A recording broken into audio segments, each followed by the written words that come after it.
Good evening બાળકો. Chapter number 2નો આ હજુ એક દાખલો છે એક્સ્ટ્રા, જેમાં તમને ત્રિઘાત બહુપદી આપેલી છે અને તમને એનો એક શૂન્ય આપી દીધેલો છે 1/2 અને બાકીના શૂન્યો તમારે શોધવાના છે. હવે આ દાખલાને છે ને આપણે ધોરણ 9ની મેથડથી કરીશું. ધોરણ 9માં ખબર છે ત્રિઘાત બહુપદીના દાખલા આવતા હતા તો અવયવ પાડતા હતા. તો બસ એ રીતના જ આપણે આ દાખલોને પતાવીશું. તો ચલો હું દાખલો લખું છું. તમને અહીંયા બહુપદીનું સ્વરૂપ આપ્યું છે પી ઓફ એક્સ બરાબર ત્રિઘાત બહુપદી 6x3 માઇનસ 17x²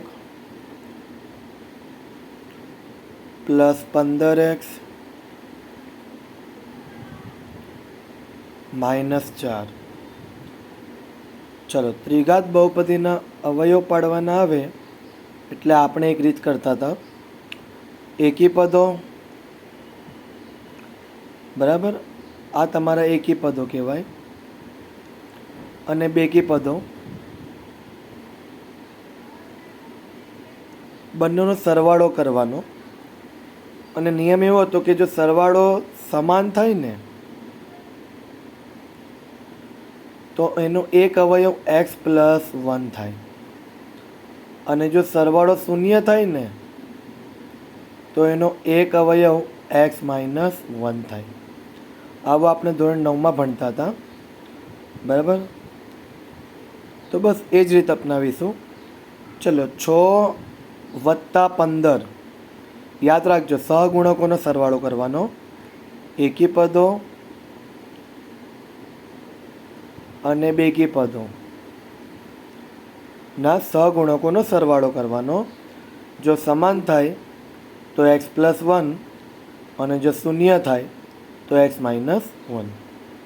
ચલો, 6+15 21 થયા, એ પણ પ્લસમાં.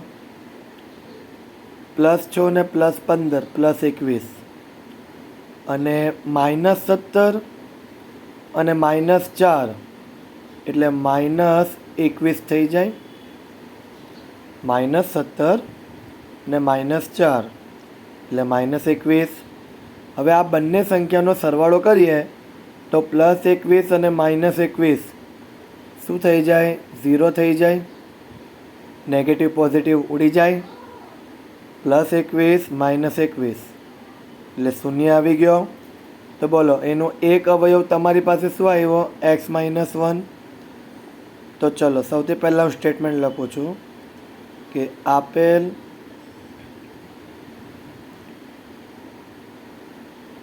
બહુપદીના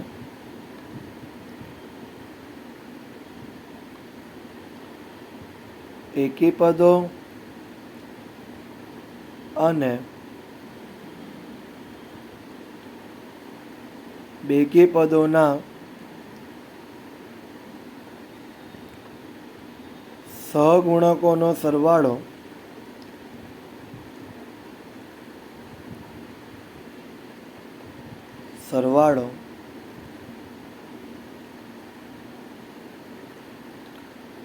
શૂન્ય થતો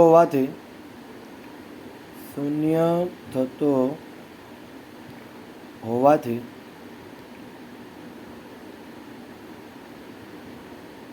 તેનો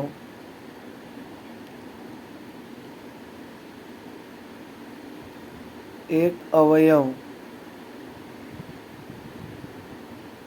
x-1 મળે.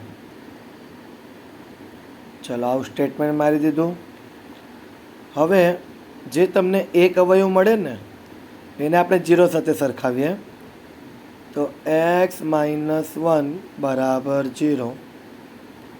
તો x બરાબર -1 જમણી બાજુ પર જાય તો +1 થઈ જાય.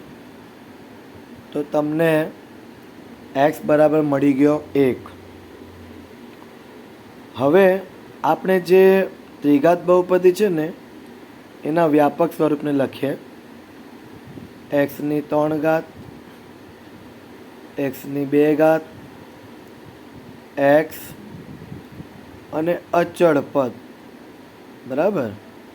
એક્સની 3 ઘાતનું પદ, એક્સના વર્ગનું પદ, એક્સવાળું પદ અને અચળ પદ. ચલો હવે એના સહગુણકો લખીએ. તો એક્સની 3 ઘાતનો સહગુણક છે +6, +6. એક્સના વર્ગનો સહગુણક છે -17,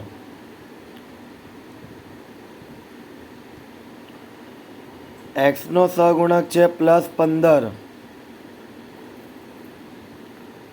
+15.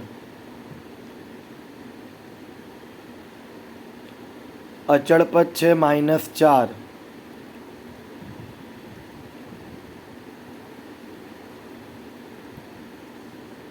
ચાલો આ જે +1 છે ને તેને અહીંયા મૂકી દઈએ.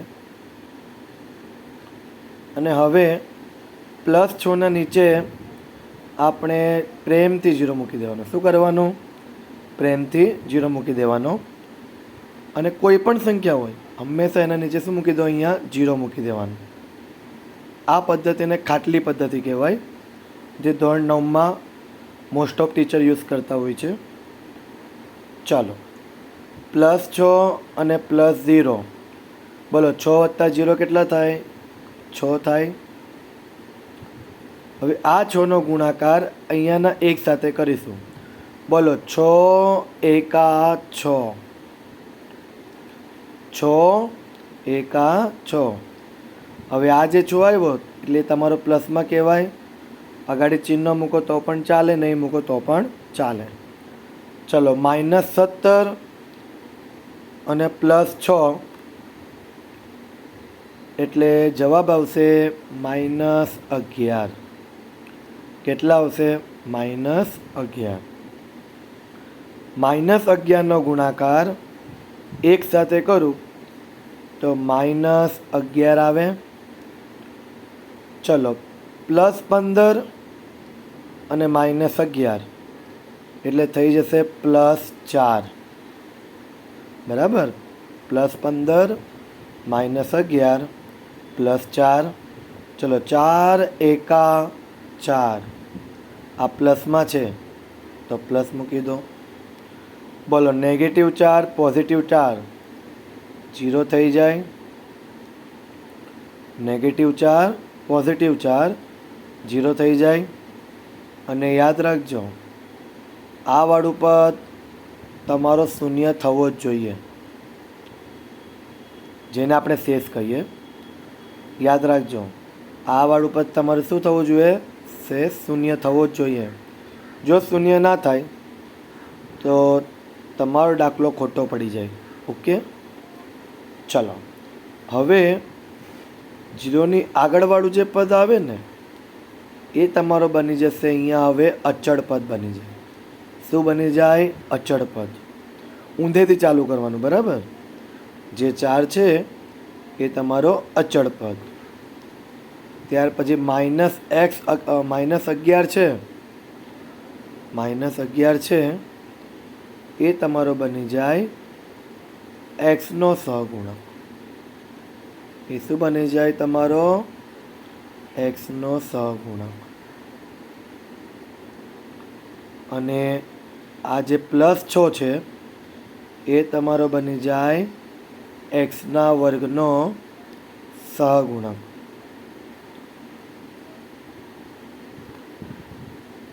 જો આવી રીતના તમે દાખલા કરવાના.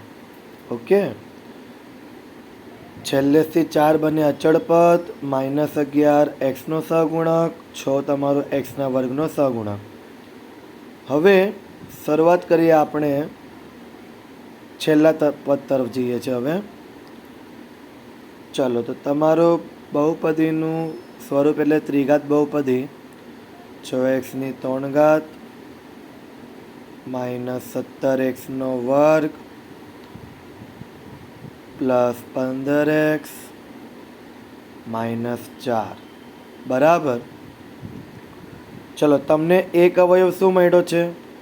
x - 1. ઓલરેડી તમને એક અવયવ તો મળી જ ગયો છે. તો એને લખી દેવાનું આપણે x -1. ત્યાર પછી હવે તમે ધ્યાનથી જો તો આપણી પાસે એક બીજી બહુપદી આવશે જે દ્વિઘાત બહુપદી હોય. કેવી રીતના આવશે ધ્યાનથી જો. એક્સના વર્ગનો ગુણાકાર +6 સાથે કરું તો +6x². એક્સના વર્ગનો ગુણાકાર 6 સાથે કરું તો 6x² થઈ ગયું. એક્સનો ગુણાકાર -11 સાથે કરું તો -11x. એક્સનો ગુણાકાર -11 સાથે કરું તો -11x. અને અચળ પદ તો તમારો અહીંયા +4ના સ્વરૂપમાં જ છે. યાદ રાખજો, આગળ ચિહ્ન કંઈ ના હોય તો પ્લસ જ હોય. ઓકે, તો અચળ પદ તો +4 છે જ, એને લખી દઈએ બેઠું આપણે. તો જો દ્વિઘાત બહુપદી આવી ગઈ. હવે આપણે એના અવયવ પાડી દઈશું. ચલો, પહેલો જે અવયવ છે x -1 તે એઝ ઇટ ઇઝ.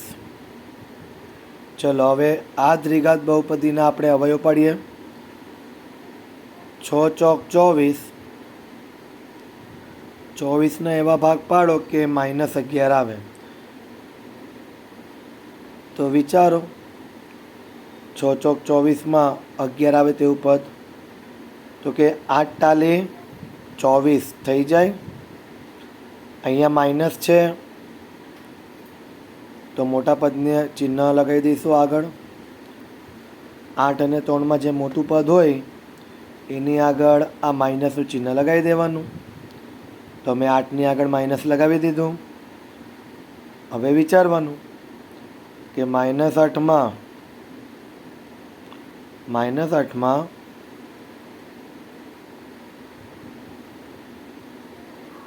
+3 કરવાથી -11 થાય કે -3 કરવાથી?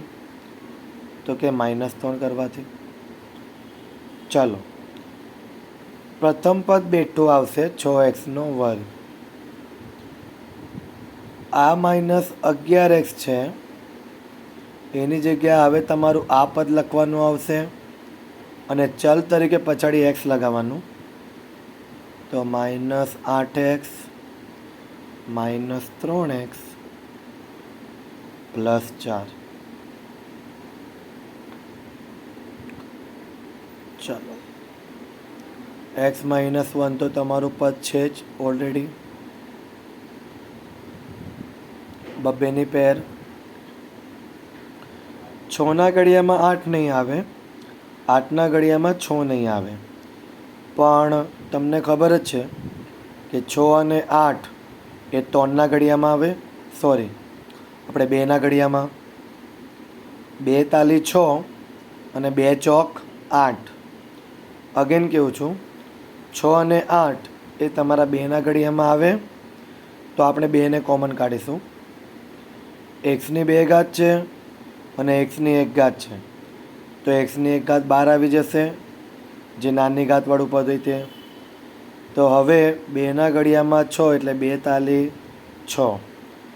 xની 2 ઘાતમાંથી xની 1 ઘાત બહાર આવી ગઈ તો xની 1 ઘાત અંદર બચે માઇનસ. આ x તમારો બહાર આવી ગયો. બોલો, 2ના ઘડિયામાં 8 ક્યારે આવે? 2 ચોક 8. હવે આ 3x -4 છે ને, એનું બેઠે તમારે પાછળ લખી દેવાનું. જગ્યા ઉપર નાનલી છે એટલે નીચે લખું છું.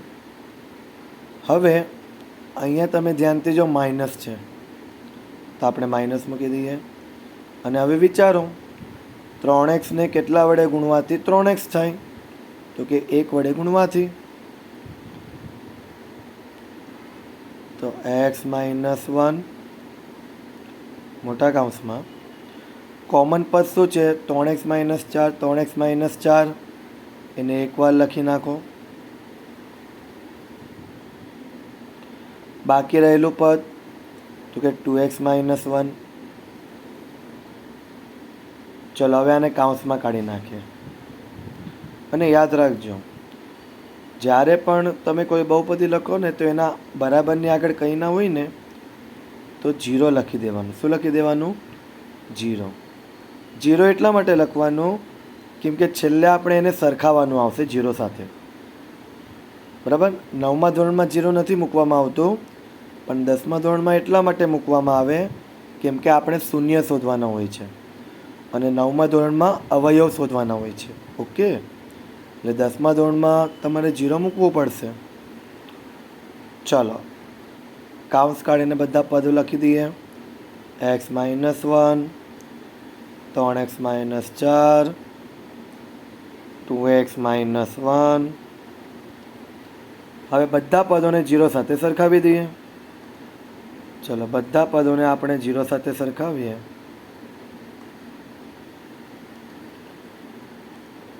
ચલો, સૌથી પહેલાં x - 1 બરાબર 0, તો x બરાબર -1 જમણી બાજુ પર આવે તો +1.